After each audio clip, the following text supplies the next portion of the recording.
बेटों में ऐसा क्या टैलेंट है कि वो करोड़पति है।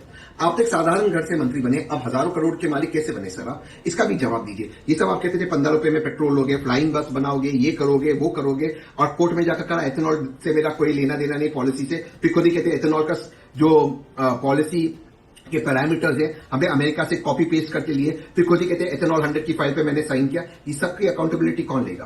करते ना सीबीआई ईडी की जांच, आपकी और मेरी दोनों की करते ना लाइव डिटेक्टर टेस्ट, आपका और मेरा दोनों सामने सामने करते। तैयार है आप? ये सब जो छिछोरापन हो रहा है ना, इससे हम डरते नहीं। शुगर स्कैम के बारे में बात होगी, दूर तक जाएगी बात। तो तहसीन पूनावाला भी शुगर स्कैम का आरोप लगाते हैं और सवाल उठाते हैं कि जिस चीनी का हम निर्यात करते थे उसे आयात करने की नौबत आखिरकार क्यों आ रही है। चीनी के दाम 65 रुपए के करीब कैसे चले गए।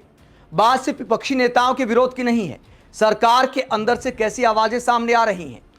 मोदी सरकार के मुख्य आर्थिक सलाहकार, उन्होंने क्या आर्टिकल लिखा था इंडियन एक्सप्रेस में कुछ दिन पहले, ये खबर आप देख सकते हैं। सरकार के आर्थिक सलाहकार बोले E20 से गाड़ियों को नुकसान, E10 पेट्रोल फिर शुरू हो, फ्यूल में 30% एथेनॉल मिलाया तो खाद्य संकट संभव। तो दैनिक भास्कर ने उस आर्टिकल का हिंदी अनुवाद यहां पर छापा है जो इंडियन एक्सप्रेस में अंग्रेजी में लिखा था। वी अनंत नागेश्वरन ने, सरकार के मुख्य आर्थिक सलाहकार हैं, उन्होंने क्या लिखा था, किस आर्थिक संकट की बात की थी। पेट्रोल में एथेनॉल मिलाने का असर अब रसोई के बजट और पानी पर भी दिखने लगा है। रॉयटर्स की एक रिपोर्ट के मुताबिक इस सीजन में देश के कुल सालाना उत्पादन की करीब 10% लगभग 30 लाख टन चीनी को एथेनॉल बनाने में इस्तेमाल कर लिया गया। तो 30 लाख टन चीनी का इस्तेमाल किया गया है एथेनॉल बनाने में। रॉयटर्स की रिपोर्ट का हवाला दिया है दैनिक भास्कर ने। आगे बताया गया है इस वजह से अब सरकार आने वाले सीजन में एथेनॉल के लिए गन्ने के इस्तेमाल पर रोक लगाने की सोच रही है ताकि देश में चीनी की कमी ना हो और इसके दाम बेकाबू ना हो। इसके साथ ही एथेनॉल बनाने के चक्कर में देश का जल स्तर भी तेजी से गिर रहा है। गन्ना एक ऐसी फसल है जिसे उगाने में बहुत सारी मात्रा में पानी लगता है। मुख्य आर्थिक सलाहकार का कहना है कि हमें सिर्फ एथेनॉल फैक्ट्रियों में लगने वाले पानी को ही नहीं बल्कि उस गन्ने को उगाने में जो अरबों लीटर भूजल खर्च हो रहा है उसका हिसाब लगाना भी बहुत जरूरी। जिस पानी से अन्य जरूरतें पूरी हो सकती थी वो गाड़ियों का ईंधन बनाने में बह रहा है।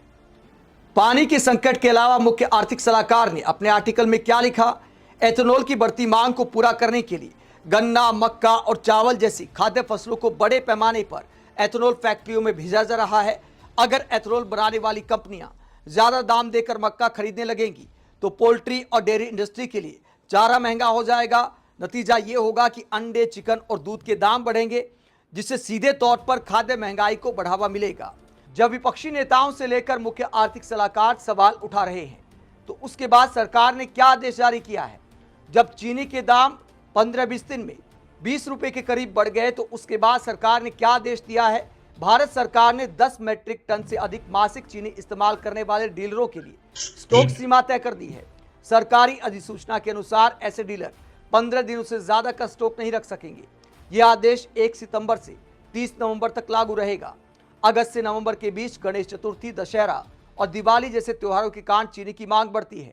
इस दौरान बिस्कुट और कन्फेक्शनरी कंपनियां पहले से स्टॉक बढ़ाती हैं।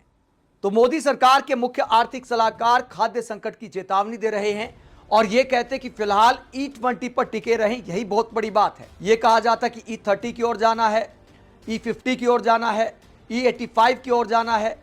तो उस तरफ जाने से पहले सारी बातों पर सोच विचार कर लेना चाहिए। इस सरकार के मुख्य आर्थिक सलाहकार चेतावनी दे रहे हैं, अखबारों में आर्टिकल लिख रहे हैं।